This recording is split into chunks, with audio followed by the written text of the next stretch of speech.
A'udzubillahi minasyaitonirrajim. Bismillahirrahmanirrahim. Terima kasih diberi kesempatan kami bisa hadir di tengah-tengah para pensiunan guru SMP Negeri 5 Pekanbaru yang saat ini Allah masih memberikan kesempatan umur panjang, ya, sehat walafiat. Ya, dalam hal ini kami di hadapan ini ibu kita, Bu Mastiari, ada Bu Nur Hayati dan ada Bu Nur Meha, 3 orang guru yang saat ini memang berada di samping saya, ya. Ini adalah pensiunan guru SMP Negeri 5 Pekanbaru. Dan di sebelah kanan saya itu ada Pak Joni Arizal, Pak Risnandar, dan ada Bu Emi. Ini adalah merupakan anak daripada ahli waris pensiunan guru SMP Negeri 5 Pekanbaru yang telah wafat terlebih dahulu. Nah, baiklah.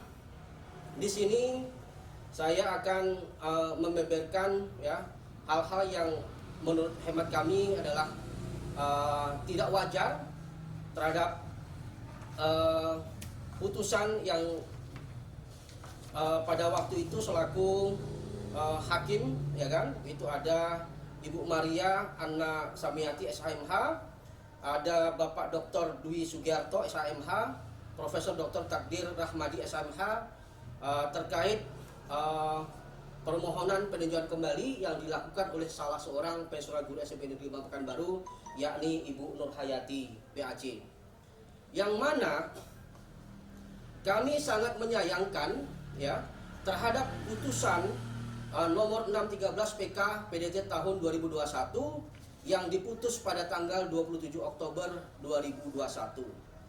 Di antaranya, ya, kami dapat jelaskan, ya, supaya untuk di kemudian hari, ya, jangan sampai terjadi korban-korban yang berkepanjangan. Kali ini menyangkut tentang hak, ya kan, menyangkut tentang harta milik seseorang yang dapat terampas, ya kan, hanya faktor adanya ketidakadilan, ya, karena selama ini mereka ini berharap, ya kan, dapat mencari keadilan melalui perwakilan Tuhan yang dalam hal ini adalah hakim-hakim yang telah ditunjuk dan ditetapkan oleh negara untuk dapat mengadili segala permasalahan yang ada.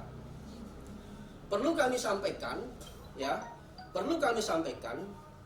terhadap putusan, ya, permohonan peninjauan kembali yang pada waktu itu Bu Nur Hayati selaku perwakilan dari salah seorang pensiunan guru SMP Negeri 5 Pekanbaru yang mencoba untuk meminta kepada Mahkamah Agung Republik Indonesia untuk dapat meninjau ulang terhadap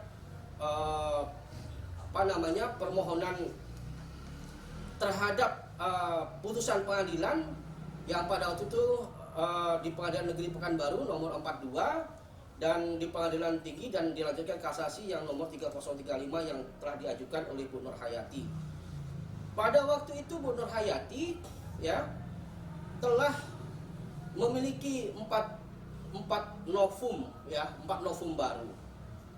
Yang mana salah satunya adalah surat keterangan resmi dari pihak pemerintah setempat, yakni Kelurahan Sidomulyo Timur, yang pada waktu itu telah memberikan keterangan secara pasti bahwa surat-surat guru-guru ini adalah benar-benar tercatat dan terregister atau benar-benar diproses oleh pihak pemerintahan yang menjabat pada waktu itu, yaitu Bapak Haji Samsudin selaku Lurah Sidomulyo dan Bapak Dr. Andes Marzuki Darwis selaku Camat Siak Hulu.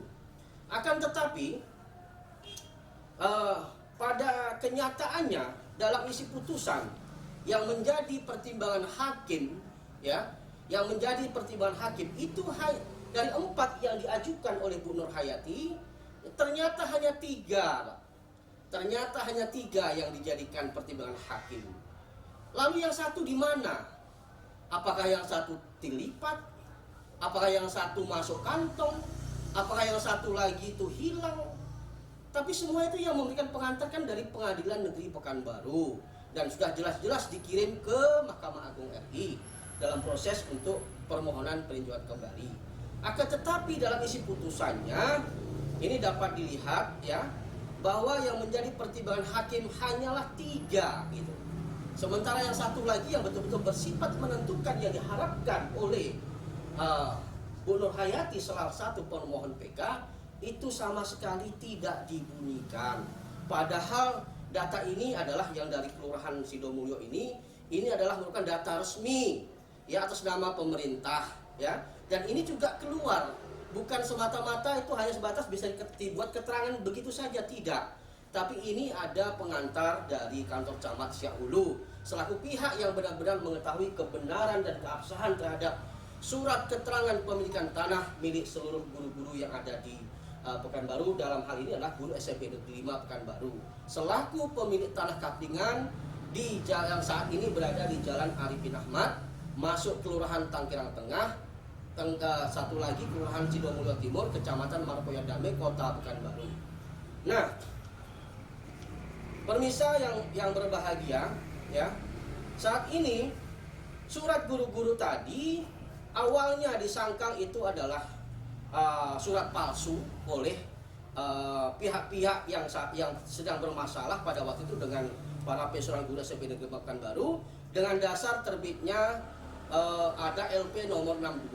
Habis itu dari LP 62 itu keluarlah forensik nomor 341 dari Forensik Medan. Ya kan? Akan tetapi setelah ditelusuri ternyata yang mengatakan surat-surat tanah guru-guru itu katanya itu palsu, itu ternyata dokumen yang tidak benar ya. Itu ternyata adalah dokumen yang tidak benar dan itu adalah dokumen milik orang lain. Dapat dibuktikan ya, dapat dibuktikan bahwa seluruh SKPT milik pensiunan guru SMP Negeri 5 Pekanbaru tadi itu telah kita ajukan permohonan untuk forensik di Polda Riau dan seluruhnya adalah hasilnya adalah identik.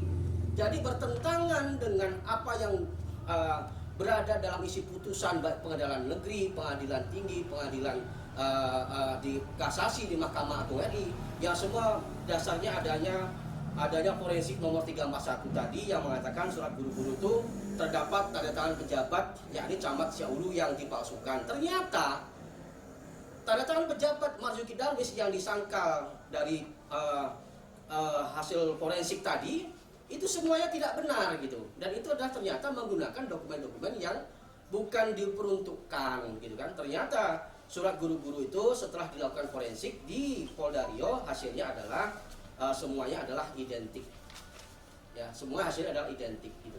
Nah inilah yang kami kesalkan, kenapa hakim dalam memeriksa permohonan peninjauan kembali itu lari gitu, lari dari apa yang kita konsep ya, yang sama-sama kita konsep ya, dalam hal ini adalah milik Bu Nur Hayati, itu lari semuanya begitu. Apa diantaranya?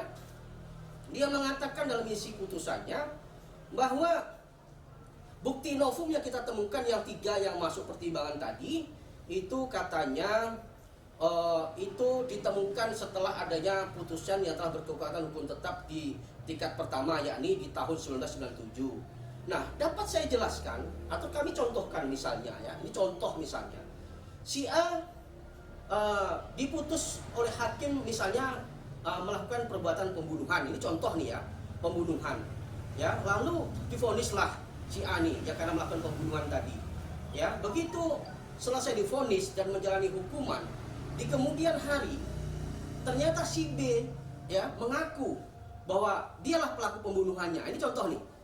Nah ini kan novum namanya kan, yang dapat ditemukan di kemudian hari gitu kan, dan itu dapat dilaksanakan itu. Namun dalam isi putusan yang dilakukan hakim ini sepertinya hakim tidak berpihak kepada keadilan yang sesungguhnya ya. Dapat kami jelaskan bahwa putusan tadi adalah lari dari hal yang sebenarnya, satu. Yang kedua, barang bukti berupa surat keterangan resmi dari Lurah Sidomulyo yang menjadi pokok yang diajukan oleh Bu Nur Hayati ini kenapa hilang, tidak ada dalam isi putusan. Padahal inilah yang diharapkan yang sesungguhnya, Ibu, ya kan? Sementara yang menjadi pertimbangan hakim, ya kan, yang menjadi pertimbangan hakim itu hanya 3. Nih, bukti tentang 725 1, terus bukti pidana 572 sama bukti PU. Yang surat keterangan yang menentukan itu adalah yang poin ketiga nih, ini yang dihilangkan, yang tidak menjadi pertimbangan hakim nih. Surat keterangan nomor 474 SD, ya, SDT nih. Nah, ini. Nih, ini sama sekali tidak menjadi pertimbangan hakim di sini. Nih, kan tidak ada ini. Nggak ada kan? Nah, oleh karena itu, sekali lagi kami sangat meminta ya kepada hakim-hakim ketika nanti akan melakukan cross check terhadap upaya yang akan dilakukan oleh para pensiunan guru ini ke depan, mohon untuk benar-benar ditelitilah. Nah, dalam hal ini saya selaku Ketua Umum DPP LSM Perisai telah membuat pengaduan di Badan Pengawasan Mahkamah Agung RI, hendaknya terhadap hakim yang saya sebutkan tadi dapat diproses sesuai hukum yang berlaku. Saya siap menjadi saksi dan saya siap diperiksa. Ya, saya siap menjadi saksi dan saya siap diperiksa untuk memberikan keterangan dan klarifikasi atas apa yang saya ucapkan.